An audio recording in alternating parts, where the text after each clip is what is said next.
Monarchs, a series of monsters as old as the game itself. I remember as a kid owning a Grand Mark and blowing up set mirror forces like it was nobody's business. Although these ruling class citizens have been given a wealth of support over the year, only one question remains. How good were Monarchs actually? So first off, what were the Monarchs and how did they function? Well, believe it or not kids, but we actually had a sort of resource system back in the old days. If you wanted to get a big body out onto the board, you actually had to spend resources to do so, in this case tributing a monster. The Monarchs filled this slot by being monsters with large stat totals that also quote-unquote made up their cost with powerful effects. The first four, released sequentially in Ancient Sanctuary, Soul of the Duelist, Rise of Destiny, and Flame Eternity, were Zaborg the Thunder Monarch, Mobius the Frost Monarch, Thestalos the Firestorm Monarch, and Grand Mark the Rock Monarch. Zaborg popped a monster on the board, Mobius popped up to 2 spells and traps, Thestalos ripped a card out of the opponent's hand and potentially burned them, and Grand Mark destroyed a set card on the board. These monsters all saw their time in the sun, except for Grand Mark, which was a bit too specific to be run in comparison to its counterparts. The first recorded Monarch appearance was on September 1st, 2004 in Battle City, Amsterdam, where Thomas Calaveras piloted a deck that ran Zaborg in the side deck to a 3rd place finish. After the release of Mobius, John Umali would place first at another event with Mobius in the side deck as generally good back row removal. This would be the first tournament win with a Monarch in its list that would spawn the trend of playing a Monarch in the main or side as a removal tool. Luke Wilson would win another event with a Zaborg in the main deck, but Evan Vargas would place top 4 at 1 with the first truly pure Monarch deck, Soul Control. Soul Control was, ironically, a pretty aggressive deck that utilized cards like the Apprentice Magician engine alongside Soul Exchange to gain the necessary tribute fodder in order to pump out their Monarchs, most notably Thestalos, which was played for reasons mentioned earlier, being that the Monarchs had a very hard time versus a ton of specific cards within, most notably Removal and Tsukiyomi, and sought to remove them before they could deal their damage with Thestalos' hand rip effect. Although not a top meta contender at its time, Soul Control still sees play in modern GOAT format play today. With the release of Cybernetic Horizon, however, Cyber Dragon came into the forefront of the metagame as not just a free summon, but as free resource material, such as being free tribute fodder for an easy to access Monarch. Dale Bolito would place first at an event with Mobiuses and Cyber Dragons in the main with this strategy in mind. Speaking of Soul Control, Jonathan Navarro would place top 8 at an event with even more commitment to the Monarch dream, playing 6 main deck Monarchs, tons of sticky monsters like Spirit Reaper, and a whole lot of monster snatching. However, in 2006, Shadows of Infinity would be released, and Monarchs received another form of indirect support, Treeborn Frog. This recursive piece of tribute material was every Monarch player's dream and found itself alongside Monarch packages nestled into the main and side. At the US Nationals that year, an unnamed duelist would take first place with a side-decked Treeborn Frog Monarch package. After this event, player consensus would shift towards Monarch favorability, where players would main deck the Treeborn Frog Monarch package and sign into even more Monarchs, as the generic removal and disruption the Monarchs provided were overall pretty good. Other Treeborn Frog Monarchs included Kyle Duncan winning an unnamed event, Tristan Patillo winning another unnamed event, and Kyle Lopez winning, you guessed it, an unnamed event. Overall, from 2004 to 2006, Monarchs had an amazing run, although they had a bit of a slow start thanks to clever deck building and incidental support alongside the format being slow enough to justify it. The thesis of a big dude that also acts as removal proved to be a solid and effective strategy. Speaking of solid and effective strategies, Raid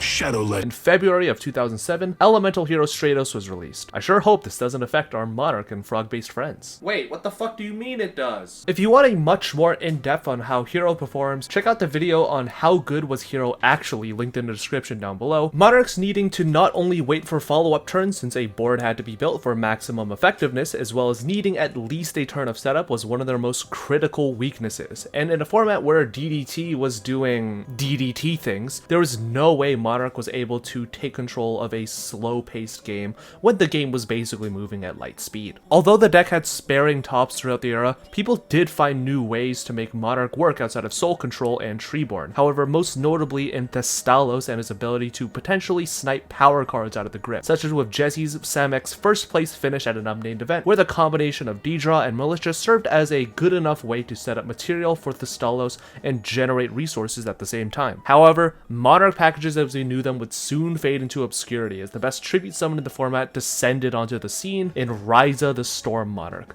Released in May 2007 in Force of the Breaker, this card's removal was absolutely deadly, being that it was a Phoenix Wing Wind Blast on legs, and being how the latter was being played ad nauseum within the format, Raiza immediately saw main deck play in a ton of decks. This is the era of time where Monarchs go back from being a more realized engine and deck style to being more played as one-off cards primarily for their removal. This is where we enter a dark age in Monarch's history, both as a cute joke to introduce Caius the Shadow Monarch, a great removal tool on his own, but also literally, being that the Monarchs as a whole were basically completely fallen off of the map for just about 9 years. Monarchs suffered from 3 fundamental flaws. Overall, Monarchs for a whole in their time in the spotlight served primarily as going second tools, being that they were unable to have any real impact going first, with the exception being the Stalos, who on his own was a lot worse, hitting blind into 5-card hands versus a targeted snipe on a power card potentially being held later on. Secondly, they took up your normal summon for the turn. This was a huge issue when you consider the fact that during this period of time specifically, your normal was a playmaker rather than a utility beater. Cards like Stratos, Lone Fire Blossom, and Debris Dragon were ultimately just much better and had a much higher impact compared to a normal that only had a niche utility use. And third was that you needed to invest resources into tribute summoning. To make matters worse, as a cruel joke, Monarchs received support that, funnily enough, made their archetype worse, being the Mega Monarchs. These were upgraded forms of the Monarchs that required 2 tributes,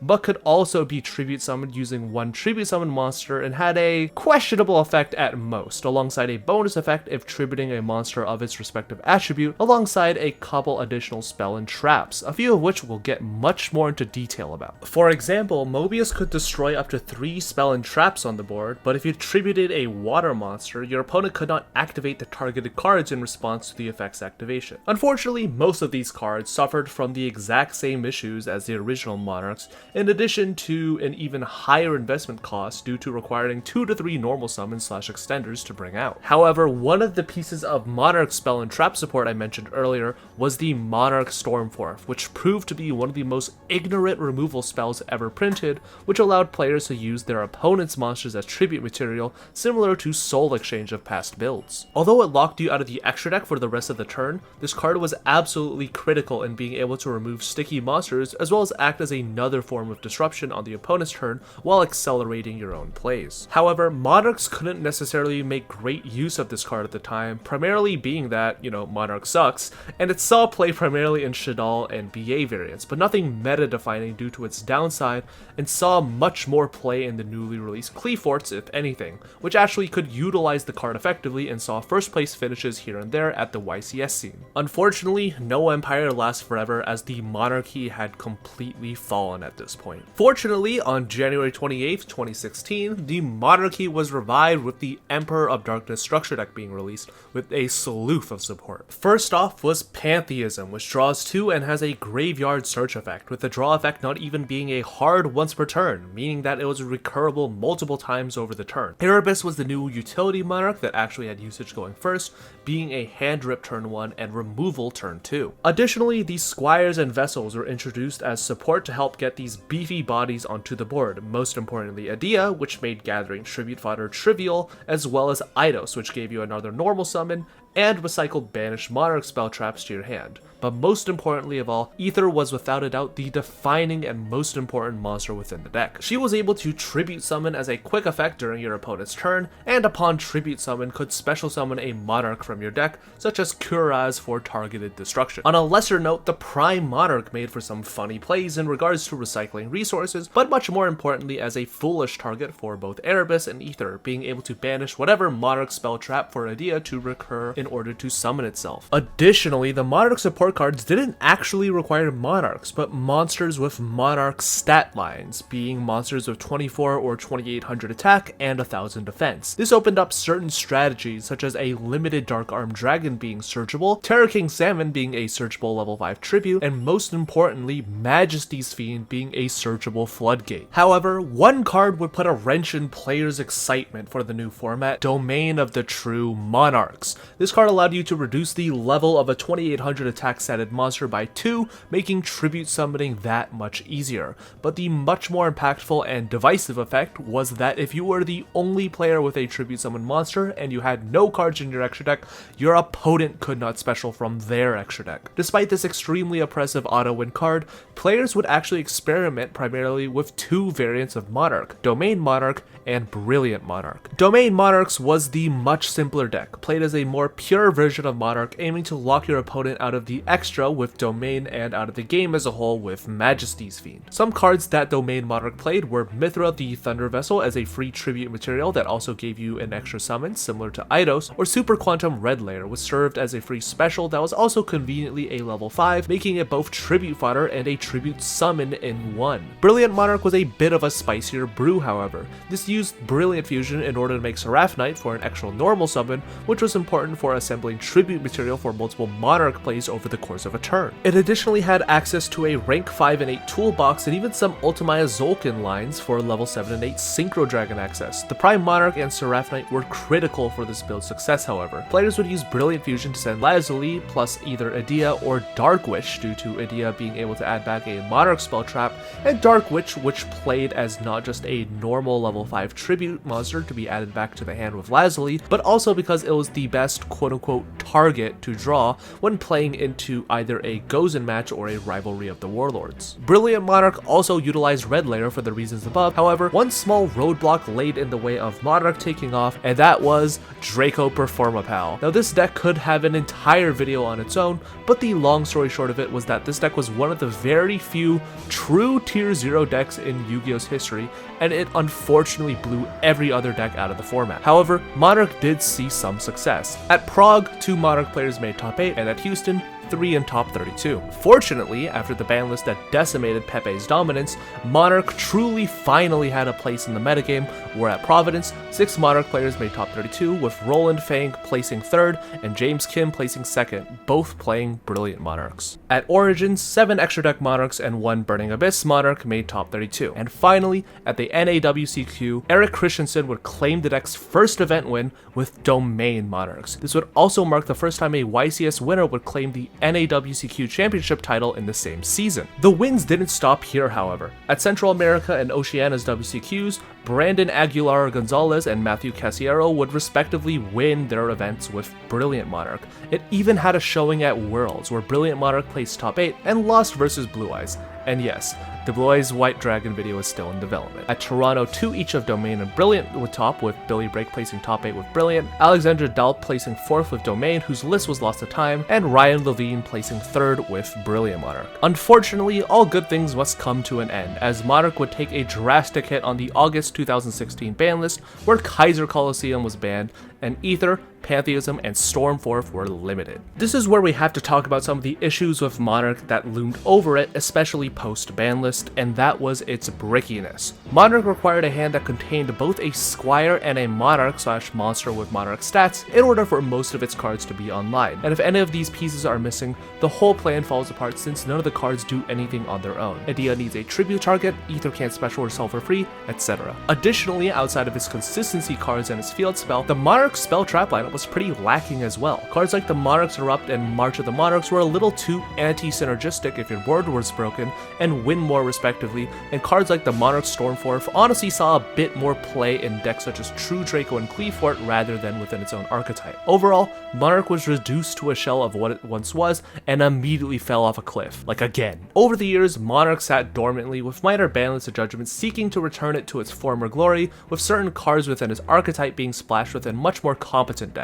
On the January 2019 list, Stormforth was brought back to 3 and begun seeing much more play in True Draco alongside the Monarchs Erupt as a removal and floodgate tool respectively. Zaborg the Mega Monarch also saw niche play during this period of time, as well in Necros due to the ability to pop itself and act as 8 extra foolish burials, setting entities to blow up the board, as well as Heralds of the Arclight in order to recover your resources. On the July and October lists, Ether was put at 2 and 3 respectively, but no list would help out Monarchs more than the September 2020 list, where Pantheism, the best card of the archetype bar none, would finally be put back to 3. Additionally, Celaglare, the luminous lunar dragon, would be released in Raiza the Duelist, a great removal option that allowed lists to finally cut Kuraz for a much more impactful Monarch standard search and disruption card. Now, was the deck suddenly making waves? Well, no. The deck's core consistency issues, as well as the fact that its game plan outside of domain locking has been extremely power crept and outdated, which caused for it to remain a bottom tier option, except for one man, Lithium 2300, the legend himself, who in a remote duel invitational placed second with Domain Monarch, primarily thanks to the stun tools aforementioned. But it wouldn't be until 2021 where the deck, or to be honest,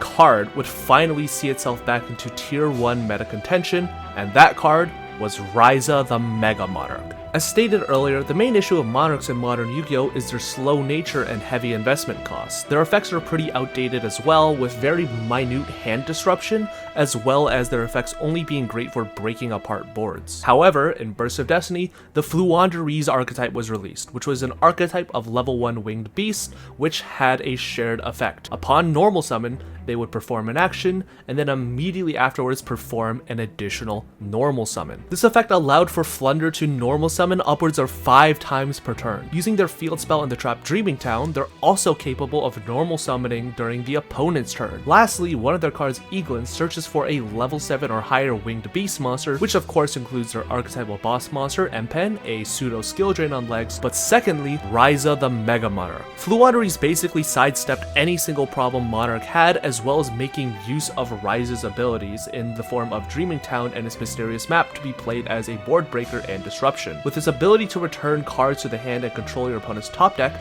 it could even recycle your own card and act as a Yatagarasu, which was absolutely insane. This, coupled with the deck's natural consistency, the trap cards, and of course Floowandereeze and the Unexplored Winds, an archetypal Monarch Stormforth on steroids, gave Mega Raiza a perfect home in the Burst of Destiny metagame. However, Flunder wasn't strong enough to compete with the other top tier meta decks of Sword Soul and Tri-Brigade Lyrilusk, despite their instant win cards such as Barrier Statue of the Stormwinds or Dimensional Shifter. It additionally wasn't as consistent as people originally thought, since you needed exactly Rabina or their archetypal field spell plus a name in order to get their plays going. To make matters worse, Ash, Imperm, or Valor on the first normal summon can just straight up end your turn, unless they can chain block, dodge the hand trap with a Book of Moon, or have specifically the field spell in order to extend. Despite these restrictions, Floowander found itself roosting as a solid tier 2 deck. This changed for the better when in Battle of Chaos, Flunder found support in a quick play spell, Floowandereeze, and the advent of Adventure. This allowed for the deck to much more easily play through Impermanent Valor without having to rely on hard opening Book of Moon or Called by the Grave, as well as giving the deck an amazing consistency boost. Furthermore, Flunder was well positioned in the following meta, since the rampancy of Artifact Scythe locks didn't really affect Flunder at all, you know, being the normal summon archetype, and D-Shifter was a very powerful card versus cards such as DP and the Rose Tenyi decks that were running around. The quick play made it good enough to become a truly tiered meta contender. At YCS Charlotte, it took up one of the top 16 slots, and at Bogota, it took up 2. However, despite how much we've been trying to build this up, the rise of Despia and the deck being able to play through Dimensional Shifter made it very strong versus Flunder. Flunder was strong enough against most of the meta to consistently make it into top cut due to its instant win cards, but if it lost a dice roll or its auto win buttons weren't winning the game on the spot, you were basically toast. At YCS Hartford, Noah Sullivan and Kyle Buffalo placed top 16 with the new support carrying their decks to victory. As the metagame progressed, Flunder really didn't change that month. Flunder matched up favorably versus sideboards due to it being less represented within metagame reports, in addition to players needing to dedicate slots in both the main and side for other more dangerous decks, being that the format at the time was extremely diverse. However, it heavily struggled versus the main decks of the format if it wasn't able to go first or open Dimensional Shifter as its most impactful hand trap. At the Dutch, Peruvian, and Chilean nationals, Flunder would place second at these events. Additionally, it would actually win Central America's national events. To this day, Flunder remains a mainstay within the metagame. Although not a top tier deck by any stretch of the imagination, it has solidified as a solid tier 2 deck capable of soaring alongside the big boys. Although the power of the Elements metagame is still developing, at the most recent EUWCQ, it had 3 top 32 slots alongside 1 top at YCS Rio. Although the meta centralized around tier and sprite and side deck slots for the previous 2 decks were not as effective against it, Flunder does benefit and suffer from the same issues as it does before. So that's it. So how good was... Wait, this is a Monarch video? Why did we fucking talk about Flunder for so long? Oh, Raiza?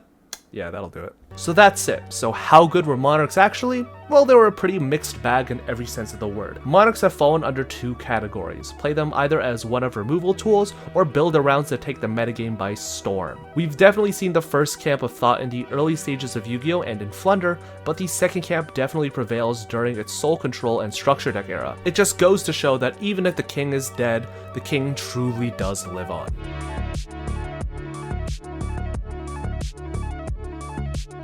Thank you guys so much for watching. A special thanks to my researchers, writers, and editors for making this whole video series possible. No, I will not be paying them. They are my slaves and live in my basement. And thanks to you guys for watching. By the time this video comes out, I've probably hit 20K.